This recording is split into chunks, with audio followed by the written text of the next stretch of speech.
வணக்கம். நான் லாவண்யா. குஸ்தி ஃபேமிலிக்கு அனைவரையும் வரவேற்கிறேன்.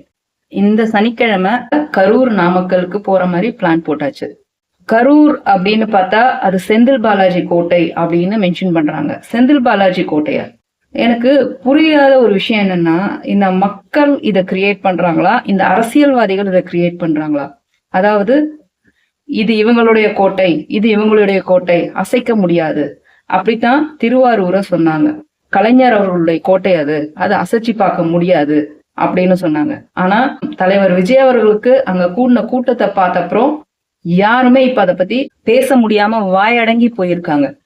அதே போல இப்ப கரூர் செந்தில் பாலாஜி அவர்களுடைய கோட்டை அப்படின்னு பல பேர் சொல்றாங்க.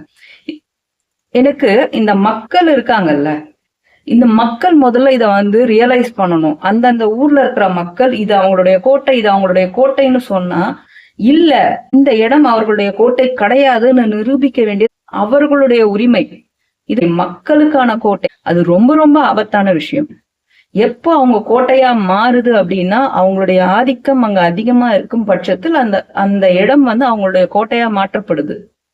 இத யாரெல்லாம் சொல்றாங்களோ இதெல்லாம் அவங்க ஆதரிக்கிறாங்கன்னு அர்த்தம். இப்போ திராவிட முன்னேற்ற கழகத்தை எத்தனை பேர் மன்னராட்சி சொல்லிட்டு இருக்கோம். அந்த மன்னராட்சியை ஊக்குவிக்கிறவங்க தான் இந்த கோட்டைன்னு மென்ஷன் பண்றவங்களா இருப்பாங்கன்னு என்னுடைய கருத்து. போன வாரம் சனிக்கிழமை தலைவர் விஜய் அவர்கள் பேசின பேச்சு பல பேரை கதி கலங்க வச்சிருச்சு. அவங்க ஒருத்தரும் ஒரு பக்கம் ஒரு சேனலா போய் ஃபேக்ட் செக் பண்ற அளவுக்கு ஆயிடுச்சு. தமிழ்நாடு ஃபேக்ட் செக்ன்றவங்க இதை ஃபேக்ட் செக் பண்ணதா சொல்லி எல்லாமே பொய்ன்னு சொல்லிட்டாங்க. இதை பல ஊடகங்கள் இல்ல, விஜய் அவர்கள் வச்ச ஒவ்வொரு விஷயமும் 100க்கு 100 உண்மை அப்படின்னு சொல்லி தெளிவா எக்ஸ்பிளைன் பண்ணி பல பேர் வீடியோ போட்டாச்சு. ஆனாலும் இந்த அரசாங்கம் இதை ஏத்துக்க போறது கிடையாது. விஜய் அவர்கள் எது சொன்னாலும் அதுக்கு அப்போஸ் பண்ணி தான் ஆகணும்ன்றது அவங்களுடைய விஷயம். ஏன்னா திராவிட முன்னேற்ற கழகத்துடைய ஒரு சில செயல்பாடுகளை எதிர்த்து தான் தலைவர் விஜய் அவர்கள் கேள்வி வைக்கிறாங்க. அந்த கேள்வியை எப்படி உடைக்கலாம், தலைவர் விஜய் அவர்களை நோக்கி எப்படி எல்லாம் கேள்வி எடுக்கலாம், நீங்க சொல்ற விஷயங்கள் பொய் அப்படின்னு சொல்லலாம், இல்லைன்னா கேரக்டர் அசசினேஷன் பண்ணலாம், இல்லைன்னா வேற ஏதாவது அவதூறு பரப்பலாம். இப்போ ரீசெண்டா என்ன பண்ணிருக்காங்க, பழைய வழக்க தூக்கிட்டு வரி செலுத்தணும் 1.5 கோடி அபராதம் அப்படின்னு சொல்லி ஒரு நியூஸ் ஸ்ப்ரெட் பண்ணிட்டு இருக்காங்க. இது ரொம்ப ரொம்ப பழைய வழக்கு. அது அப்பவே அவர் எக்ஸ்பிளைன் கொடுத்து அவர் கட்டினதோட ப்ரூஃப் எல்லாம் கொடுத்து இதை தள்ளுபடி பண்ணணும்னு சொல்லி போட்டாச்சு. அதை திருப்பி ரீஓபன் பண்ற மாதிரி பண்றாங்க. சோ எங்க இருந்து எல்லாம் ஓபன் பண்ண முடியுமோ அங்க இருந்து எல்லாம் பிரச்சனைகளை கொடுக்க பாக்குறாங்க. இதுக்கு முக்கியமா நம்ம தொண்டர்கள் யாரெல்லாம் இருக்கோம் இவருக்கு சப்போர்ட்டா நின்று நம்ம இதை இன்னும் மேன்மேல கொண்டு போகணும். இன்னொன்னு தொண்டர்களுக்கு சொல்லிக்கிறது என்னன்னா, இன்னும் நிறைய நம்ம இன்னும் பாடுபட வேண்டியிருக்கும் இன்னும் வரும் காலத்தில். காரணம் என்னன்னா, நிறைய அவதூறுகள் அதிகமாக்குவாங்க, நிறைய பொய் புகார்கள் அதிகமாக்குவாங்க. இதை எல்லாத்தையும் உடைக்கணும்னா நம்மளுடைய விஷயங்கள் எல்லாம் மக்களுக்கு போய் சேரணும். மக்கள் புரிய வைக்கணும். முதல்ல பல பேர் இன்னும் கண்மூடித்தனமா என்ன நம்பிக்கிட்டு இருக்காங்க, இதுதான் நல்லது காட்டுது, இவங்கனாலதான் நம்ம நல்லா இருக்கோம் அப்படின்னு நினைச்சிட்டு இருக்காங்க. ஒரு பிம்பத்தை உருவாக்கி வச்சிருக்காங்க இந்த அரசியல் கட்சிகள். இது பத்தாது, இது இல்ல, இதை தாண்டி நிறைய விஷயம் இருக்கு அப்படின்னு தெளிவா நம்ம மக்களுக்கு எடுத்து சொல்லி ஆகணும். அதனால தயவு செய்து உங்களுக்கு புரியுற வீடியோக்கள் யாரா இருந்தாலும், எந்த நான் சொல்ல வரல, உங்களுக்கு சில வீடியோக்கள் புரியும் இல்லையா, ஆமா இவங்க சொல்றது 100க்கு 100 உண்மை அப்படின்னு நினைக்கிறவங்களுடைய வீடியோவை தயவு செய்து நிறைய பேருக்கு ஷேர் பண்ணுங்க. அப்படி பண்ணும் பட்சத்துல மக்களுக்கு இது நிறைய போய் சேரும். இன்னொன்னு, இப்போ திரும்பியும் இந்த சிவாஜி கிருஷ்ணமூர்த்தி உள்ள வந்தாச்சு. கேவலமா பேசிட்டு இருக்காரு. அப்படி ஒரு கேவலமான பேச்சு. மேடை ஏறி ஒரு கட்சியின் சார்பா ஒருத்தர் பேசுறாரு அப்படின்னா எவ்வளவு மாண்போட பேசணும்ன்றது ஒரு விஷயம் இருக்கு. ஆனா இது அந்த தலைமை இப்ப வரைக்கும் எதிர்க்கலன்றது நான் பல தடவை பல வீடியோல எக்ஸ்பிளைன் பண்ணிட்டேன். ஆனா திருப்பி ரொம்ப ரொம்ப அசிங்கமா ஆபாசமா வார்த்தைகளை கொட்டி தலைவர் விஜய் அவர்களை மென்ஷன் பண்ணி பேசுற விதம் இருக்கு பாத்தீங்களா. இந்த விஷயத்தை ஏன் அந்த கட்சியில இருக்கவங்க பேசவே மாட்டேங்கிறாங்க? கண்டனம் தெரிவிக்கிறதுக்கு ஒருத்தர் கூட இல்லையா? அதுல எல்லாரும் கை கொட்டி சிரிச்சுட்டு இருக்காங்களே தவிர அவர் பேசுற பேச்சுக்கு ஒருத்தருக்குமே கூசலையா காது இதெல்லாம் கேட்கும் போது. எனக்கு பெரிய ஆதங்கம் என்ன அப்படின்னா, அந்த ஸ்டேஜ்ல நின்று அவர் பேசிட்டு இருக்காருல்ல, அந்த ஸ்டேஜ்ல நின்று அவர் பேசிட்டு இருக்கும் போது கீழே எத்தனை குழந்தைங்க இருந்திருப்பாங்க, சுயமரியாதை மிக்க ஆண் பெண்கள் அந்த இடத்துல இருந்திருப்பாங்க, சுற்றி எத்தனை பொதுமக்கள் இருந்திருப்பாங்க, வயதானவர்கள் இருந்திருப்பாங்க, குழந்தை குட்டியோட கூட இருந்திருப்பாங்க. பாக்குற குழந்தை குட்டிகள் கூட என்ன நினைக்கும், வீட்டுல சில படங்களோ இல்ல சீனோ வந்து குழந்தைங்க பார்க்க கூடாதுன்னு நினைப்பது சேனல் மாத்திரம் இல்ல. ஆனா இந்த விஷயங்களை நீங்க எப்படி பப்ளிக்ல வந்து அவாய்ட் பண்ணுவீங்க? பண்ண முடியாது. அப்ப என்ன பண்ணணும்? கேள்வி கேட்கணும். தயவு செய்து ஒருத்தருக்கு கேட்க பயமா இருக்குன்னா ஒரு 4-5 பேரை போய் கேள்வி கேளுங்க. சத்தியமா எனக்கு அந்த வீடியோவை பார்த்த அந்த நேரம் எனக்கு தோணுன விஷயம் என்னன்னா, நான் அந்த இடத்துல இருந்திருந்தேன்னா கண்டிப்பா கேள்வி கேட்டிருப்பேன். ஏன்னா யாருக்காகவும் சப்போர்ட்காகவும் எதிர்பார்த்திருக்க போறது இல்லை. எப்படிங்க ஒரு பெரிய ஒரு வெளிய இடத்துல இந்த மாதிரி ஒரு கேவலமான பேச்சை பேசுவீங்க? ஏன் மக்களுக்கு அது தோண மாட்டேங்குது? அங்க இருக்கிற மக்கள் ஒண்ணு அங்க பொதுஜனமே இல்லாம இருந்திருக்கணும். எல்லாமே அவங்களுடைய கட்சி ஆளா இருந்திருக்கணும். அங்க பொதுமக்கள் ஒருத்தராவது இருந்திருந்தாங்கன்னா அவங்களுக்கு சத்தியமா உரைச்சிருக்கணுங்க. உரைக்கல அப்படின்ற பட்சத்துல நிஜமாவே ரொம்ப கஷ்டம். இந்த மாதிரி ஒரு விஷயத்த நீங்க வந்து ஆமோதிக்கிறீங்க அப்படின்னா இந்த மாதிரி கேட்கதான் விருப்பப்படுறீங்க, இந்த மாதிரி நடந்துக்கதான் நீங்க விருப்பப்படுறீங்கன்னு அர்த்தம். என்ன கேவலமான மனுஷன்! நிஜமாவே இந்த மாதிரி மனுஷங்க எல்லாம் எப்படிடா வாழ்ந்துட்டு இருக்காங்கன்ற வெறுப்பு வருது. ஸ்டாலின் அங்கிள் சொன்னது தவறு. ஸ்டாலின் சார் சொன்னதுல அகங்காரம் தெரியுது. யாரு சொன்னது? இது சபாநாயகர் திரு அப்பாவு அவர்கள் இதை மென்ஷன் பண்றாங்க. தலைவர் விஜய் அவர்களுடைய பேச்சுல அகங்காரம் தெரியுதுன்னு மென்ஷன் பண்றாரு. அப்போ ஸ்டாலின் அங்கிள் சொல்றது சார்னு சொல்றதுல அகங்காரம் தெரியுது அப்படின்னா இந்த சிவாஜி கிருஷ்ணமூர்த்தி பேசுற பேச்சுல உங்களுக்கு என்ன தெரியுது?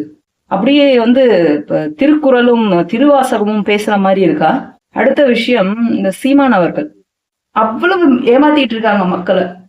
இது தெரியாம அங்க இருக்கிற பிள்ளைகளோ அண்ணன்களோ தம்பிகளோ தோழர்களோ எல்லாருமே வந்து காப்பாத்த வந்தவங்க நினைச்சிட்டு பாத்துக்கிட்டு இருக்காங்க. ஆனா தயவு செய்து சொல்ற, இவங்க 2 பேரை நம்பி ஒரு கட்சியை ஒப்படைக்கிறது ரொம்ப ரொம்ப அபாயகரமான ஒரு விஷயம். நான் தெலுங்கு ஆக்டர் பாலகிருஷ்ணா மாதிரி தலைவர் விஜய் அவர்கள் டைலாக் சொல்றதா சொல்லிட்டு இருக்காரு. யாரு? தலைவர் விஜய் அவர்களுடைய பேச்சுக்கும் பாலகிருஷ்ணா அவங்க பேச்சுக்கும் வித்தியாசம் இல்ல. யார் பாலகிருஷ்ணா மாதிரி பேசுறது? யாரு பாலகிருஷ்ணா மாதிரி நடந்துக்கிறது? இதுல வந்து நான் ஒண்ணுமே சொல்லல. அந்த தம்பிய அவருதான் என் மேல கோவத்தை கொட்டிக்கிட்டு இருக்காரு, அவருதான் வன்மத்தை கொட்டிக்கிட்டு இருக்காருன்ற மாதிரி பிரஸ் மீட் கொடுக்குறாரு. அவருடைய சொந்த பிரச்சனைகளை பத்தி பேசக்கூடாதாமா. ஆனா இவரு வந்து இவங்க தோழர்கள் தொண்டர்கள் எல்லாம் வந்து மேடை ஏறி வந்து சாட்டை உட்பட தலைவர் விஜய் அவர்களுடைய சொந்த பிரச்சனைகளை பத்தி பேசலாம். அதாவது தமிழக வெற்றி கழகத்தை ரசிக்கிற விருப்பப்படுற அந்த தொண்டர்களா இருக்கிறவங்களை பார்த்து இவங்க எல்லாரையுமே மாத்தணும், இவங்க எல்லாருமே வந்து தவறான வழியில போயிட்டு இருக்காங்க. அப்போ இத்தனை நாள் இவங்க எந்த வழியில போயிட்டு இருந்தாங்க? இங்க இருந்து நாம் தமிழருக்கு ஓட்டு போட்டிருப்பாங்கல்ல இத்தனை வருடங்களா. இந்த 15 வருடங்கள்ல இந்த கும்பல்ல ஒரு பாதி பேருக்கு மேல உங்களுக்கு ஓட்டு போட்டிருப்பாங்களா இல்லையா? அப்ப அவங்க எல்லாம் வழி தவறி இப்ப நடந்துகிட்டு இருக்காங்களா? உங்களுக்கு வந்தா மட்டும் கரெக்டான வழி, மத்த கட்சிகளுக்கு போனா வழி தவறி நடக்கிறது. இதுல போன சனிக்கிழமை தலைவர் விஜய் அவர்கள் வந்து ஈழத்தமிழர் பத்தி ஒரு ஸ்டேட்மெண்ட் சொல்லியிருந்தார். அதுக்கு இவர் என்ன சொல்றாரு? நரேந்திர மோடி திருக்குறள் படிச்சா எப்படி இருக்குமோ அந்த மாதிரி தலைவர் விஜய் அவர்கள் ஈழத்தமிழர் பத்தி பேசுறது. நான் கேக்குறேன், தலைவர் சீமான் அவர்கள்கிட்ட எத்தனை ஈழத்தமிழர் வந்து எங்களுக்காக போராடுங்கன்னு சொல்லி வந்து கேட்டாங்க? ஈழத்தமிழர்ன்ற ஒரு வார்த்தையை வச்சுக்கிட்டு இவர் அரசியல் பண்ணிட்டு இருக்காருன்னு நாங்க சொல்லலாம் இல்ல? சரி, நீங்க ஈழத்தமிழருக்காக உண்மையாக போராடுறவர்னா நல்லா நோட் பண்ணிக்கோங்க. நாம் தமிழர் கட்சி தம்பிகளே, உண்மையா தலைவர் சீமான் அவர்கள் போராடுறவரா தான் அந்த ஈழத்தமிழர்களை கொன்ற ஒரு கும்பலாதான் காங்கிரஸ் கட்சியை பாக்குறாங்க. அப்படித்தானே? அந்த காங்கிரஸ் கட்சியில ஒருத்தர் செல்வ பெருந்தகை. அவர்கிட்ட இந்த ராதிகா அம்மா அவங்களுடைய தாயார் இறந்துட்டாங்க. நடிகை ராதிகா அவர்களுடைய தாயார் வந்து இறந்துட்டாங்க. அந்த கூட்டத்துக்கு துக்கம் அனுசரிக்கிறது சீமான் போறாரு. சீமான் போற இடத்துல செல்வ பெருந்தகை வர்றாரு. 2 பேரும் சிரிச்சு சிரிச்சு பேசிக்கிறாங்க. எங்க? துக்கம் விசாரிக்க வேண்டிய இடத்துல. அந்த இடத்துல நின்றுகிட்டு செல்வ பெருந்தகை கேட்கிறாரு, அணில்கள் தொல்லை ரொம்ப அதிகமா இருக்கும். இவர் சிரிக்கிறாரு. இது எந்த அளவுக்கு ஒரு கேவலமான ஒரு விஷயம் கொஞ்சம் யோசிச்சு பாருங்க. இந்த துக்கம் விசாரிக்கிற இடத்துல போய் சிரிச்சு நின்னு பேசுறது அது என்ன குணாதிசயம்? துக்கம் விசாரிக்க போறீங்களா? உங்களால சிரிக்காம இருக்க முடியலன்னா தயவுசெய்து துக்கம் விசாரிக்க போகாதீங்க. அங்க போய் எல்லாருக்கும் நீ நல்லா இருக்கியா, நான் நல்லா இருக்கேன், நீ எப்படி இருக்க, நீ என்ன நடந்தது, பக்கத்துல என்ன நடந்ததுன்னு கேட்கறதுக்காக தயவுசெய்து துக்கம் விசாரிக்கிற வீட்டுக்கு போகாதீங்க. அவங்க எவ்வளவு துக்கம் துயரத்தோட அந்த குடும்பம் இருக்கும். அங்க போய் நீங்க சிரிச்சுட்டு இருந்தீங்கன்னா அவங்களுக்கு பார்க்க எவ்வளவு கஷ்டமா இருக்கும். அங்க ரோபோ சங்கர் அவர் இறந்தாரு இல்லையா, அன்னைக்கு திருமாவளவன் ஐயாவும் அவர் கூட அவரை ஆதரிக்கிறவங்களும் சினிமா துறையை சேர்ந்தவங்களும் நடந்து வர்றாங்க. அவங்களும் இதேதான் சிரிச்சு பேசி வர்றாங்க. நேர்மையான நியாயமான ஒரு மனுஷனுக்கு ஒருத்தனை பிடிக்கல அப்படின்னா அந்த மனுஷன் பக்கம் திரும்பி கூட பார்க்க மாட்டாங்க. ஆனா தலைவர் சீமானையா என்ன பண்றாரு, எந்த கும்பலை எதிரின்னு சொல்றவரோ, எந்த கும்பல் காரணம் ஈழத்தமிழர்கள் அழிவுக்கு காரணமானவங்கன்னு சொல்றாங்க, அவர் கூட உட்காந்து கூடி குழாவிட்டு இருக்காரு. சீமான் அவர்களுக்கு என்ன கோவம்னா, ஒரு காலத்துல என்ன சொன்னாரு, தம்பி விஜய் அவர்கள் வரட்டும், நான் முதலமைச்சர், அவர் துணை முதலமைச்சர் ஆயிடுவாரு, என்ன இருக்கு இதுல, நாங்கெல்லாம் ஒன்னா கூடி கூட்டணி வச்சு வருவோம். வந்தவரு இந்த பக்கம் திரும்பி கூட பார்க்கலாம், அண்ணா பக்கம் அண்ணான்னு ஒரு வார்த்தை கூப்பிடல, சீமான்னு ஒரு வார்த்தை எங்கேயும் மென்ஷன் பண்ணல. அவ்வளவுதான், கொழுந்து விட்டு எரிய ஆரம்பிச்சிருச்சு. என்னடா நம்மள கண்டுக்க கூட இல்லையே, நம்மள ஒரு பொருட்டா கூட மதிக்கலையேன்னு ஆரம்பிச்சதுதான் இங்க. அங்க இருந்து ஆரம்பிச்சு டிவிக்கே அணில் குஞ்சு இன்னும் என்னென்ன பேசணுமோ பேசிட்டு போயிட்டே இருக்கிறாங்க. ஆனா அந்த பக்கம் சட்டை பண்ணவே இல்லை.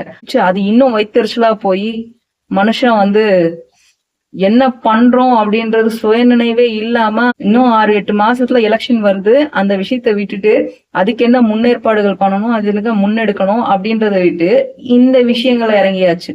நாம் தமிழர் கட்சி வந்து இப்பயே வந்து அவுட் ஆஃப் த ரேஸ் ஆயிடுச்சு. நாம் தமிழர் கட்சியில ரொம்ப வந்து சீரியஸா நம்புறாங்க, இவங்களுடைய செய்திகள் தான் ரொம்ப நல்லா பரப்பப்படுது அப்படின்ற மாதிரி. நல்லா பாருங்க, விஜய் அவர்களுடைய பேரை வச்சு இவங்க யூஸ் பண்ற ஒரு பப்ளிக் ஃபாரம், அவர் பேசுற பேச்சுக்கள், மீட்டிங்கள் எல்லாமே பிரிச்சு தனித்தனியா போடுறாங்க அந்த சேனல்ல. அந்த சேனல்ல போய் பாத்தீங்கன்னா விஜய் அப்படின்ற பேர் இல்லாம அவங்களுக்கு கண்டென்ட்டே கிடையாது. ஏன்னா பிரிச்சு போட்டு அதை வியூஸ் ஏத்திக்கிறாங்க. சீமான் அப்படின்றவரு தெரிய மாட்டேங்கிறாரு. அதனாலதான் இவ்வளவு வன்மத்தை தலைவர் விஜய் அவர்கள் மேலையும் தமிழக வெற்றி கழகத்து மேலையும் கொட்டுறாங்க.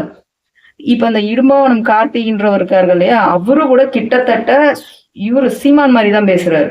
எப்படி சீமான் வந்து அந்த ஹை பிச்சு லோ பிச்சு கத்துறது இதெல்லாம் பண்றாரோ இதே டோன் தான் அவர் யூஸ் பண்றாரு. நான் ஒரு நிமிஷம் யோசிச்சிட்டேன், டக்குன்னு எங்கேயா மர்ஜ் ஆயிடுச்சு சீமானோட வாய்ஸ் வந்து. இதுல வந்து சீமான் கேக்குறாரு ஒரு இடத்துல, அவரு விஜய் அவர்கள் போனா மட்டும், விஜய் அவர்கள் பேர் மென்ஷன் பண்ணல, இந்த நடிகர்கள் போனா மட்டும் அங்க போனாரு, அவர் பல் வளர்க்கினாரு, எழுந்தாரு, காரை பிடிச்சாரு, காலையில இந்த இடத்துல இருக்காரு, இப்ப இந்த இடத்துல இருக்காருன்னு 24 பாஸ் அப்படி ரிலே பண்றீங்களா, அதுல 10 நிமிஷம் எங்களை போடுங்களேன், நாங்க ஃபெமிலியர் ஆயிட்டு போறோம்.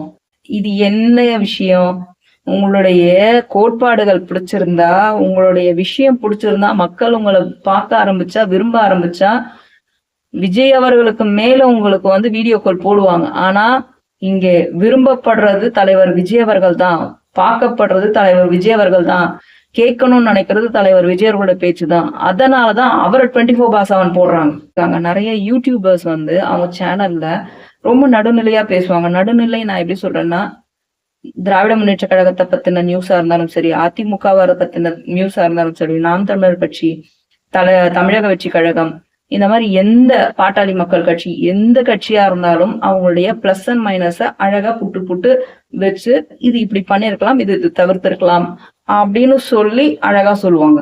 இந்த மாதிரி 2-3 சேனல்ஸ் நான் பார்த்துட்டு இருக்கேன். அவங்க அவ்வளவு அழகா சொல்லும் போது, இப்போ இந்த 4 நாளா வந்து இந்த தலைவர் விஜய் அவர்கள் முதல் வாரம் சனிக்கிழமையில நடந்த பிரச்சாரத்துக்கும் இப்ப நடந்த பிரச்சாரத்துக்கும் ரொம்ப வித்தியாசம் இருக்கு. ரொம்ப வித்தியாசம் இருக்கு தலைவர் விஜய் அவர்களுடைய பேச்சுல.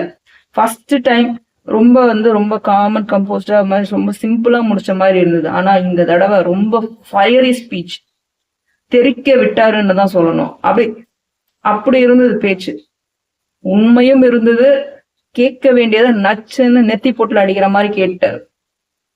யாருக்கும் எதுக்கும் எந்த விஷயத்துக்கும் பயப்படல, என்ன நடந்தாலும் பாத்துக்கலான்ற முடிவுக்கு தான் அவர் வந்திருக்காரு. ஆனா இத வந்து பேசுறதுக்கு அவங்களுக்கு வந்து கீழே கமெண்ட்ஸ் பாக்குறீங்க அப்படின்னா, நீ வந்து தமிழக வெற்றி கழகத்துக்கு அணில் குஞ்சு ஆயிட்ட, நீ வந்து விஜய்க்கு சப்போர்ட்ட, அவ்வளவுதான், நீ கட்சி மாறிட்ட, நீ நடுநிலை இல்ல, ஏத்துக்கவே முடிய மாட்டேங்குது சில பேரால. அவங்களே நடுநிலையாதான் பண்ணிட்டு இருக்காங்கன்னு தெளிவா சொல்லிதான் உள்ள போய் பண்றாங்க. அப்படிப்பட்டவங்களையும் ஒரு கட்சி சாயம் பூசி உட்கார வச்சிடுறாங்க. எப்பதான் இவங்க எல்லாம் மாற போறாங்கன்னு தெரியல. ஊடகத்தை பத்தி ஒரு ஷார்ட் போட்டிருந்தேன், எச்ச வேலை அப்படின்னுட்டு இருக்கு. அதுக்கு பல நெகட்டிவ் கமெண்ட்ஸும் வந்து இருக்கு. என்ன ஊடகத்தை தப்பா பேசுறீங்க, ஊடகத்தை அவாய்ட் பண்ணி நீங்க எப்படி வந்து வாழ்ந்துட முடியும்? கொஞ்சம் இன்னைக்கு கூட நான் ஒரு கமெண்ட் போட்டிருந்தேன், ஊடகங்கள்ன்றவங்க, அந்த ஜேர்னலிசம் பண்றவங்க நடுநிலையா, நானே கூட இப்ப ஊடகத்துல இருக்கேன் அப்படின்னா, நான் இப்போ தமிழக வெற்றி கழகத்தை சார்ந்தவளா இருந்தாலும் நடுநிலையாதான் கேள்வி கேட்கணும். ஒரு கட்சியின் சார்பா கேள்வி கேட்டோம்னா அது ஊடகவியல் கிடையாது.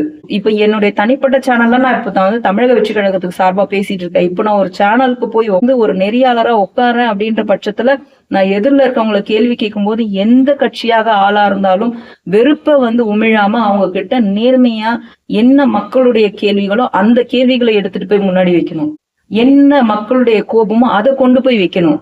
பயப்படக்கூடாது. அவங்க கிட்ட காசை வாங்கிட்டு அவங்களுக்கு வந்து சப்போர்ட் பண்ணி பேசக்கூடாது.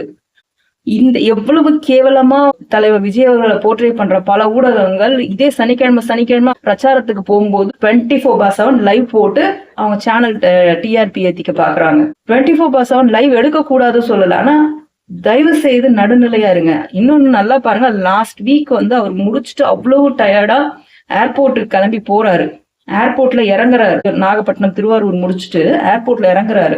ஃபர்ஸ்ட் ஊடகவியல் நண்பர்கள் எல்லாம் சூழ்ந்துட்டாங்க. அவர் அப்படியே ஒதுங்கிட்டு உள்ள போயிடுறாரு. அவங்கள தாண்டி போறாரு. அவங்களுக்கு பதில் கொடுக்காம போறாருன்னா அதுல இருந்து ஒரு குரல் மென்டல் அப்படின்னு சொல்றாங்க.